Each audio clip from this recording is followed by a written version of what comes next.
6h30, heure H, ça y est, c'est sur cette plage d'Utah Beach que les premiers soldats alliés débarquent. En l'occurrence, ce sont les soldats américains qui remportent ici un premier succès en ces premières heures du 6 juin 1944, l'aube qui a changé le monde.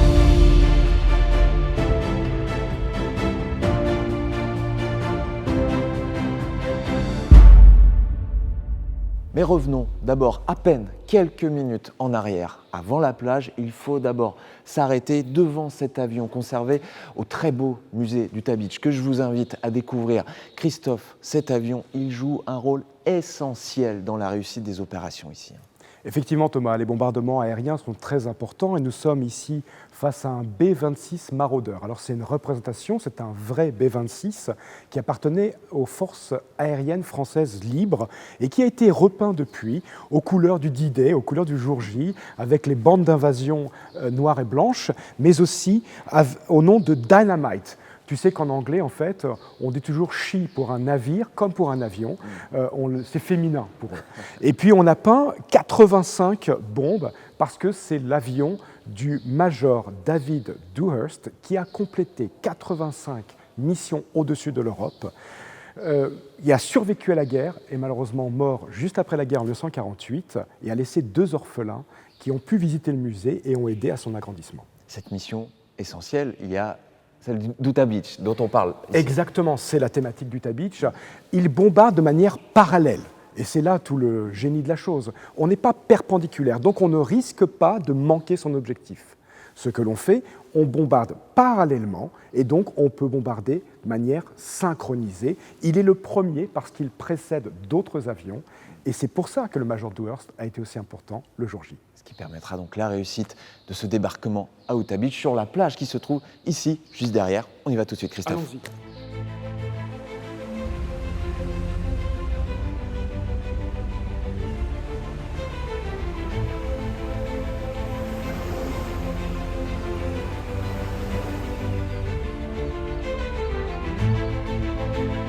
Ça y est Christophe, nous y sommes. C'est ici, à Utah Beach, que les premières barges de débarquement touchent le sable normand. Mais quelque part, je dirais que nous ne sommes pas au bon endroit. Ce n'est pas ici que les Américains sont censés débarquer. Effectivement Thomas, tu as raison, ils auraient dû débarquer 2 km plus au nord. Nous sommes sur la côte est de la péninsule du Cotentin et l'un des repères qui nous permet de le voir, c'est la maison qui est derrière toi, juste ici. Cette maison est connue de tous les rapports, tu sais, les rapports aériens, les reconnaissances qui ont lieu avant.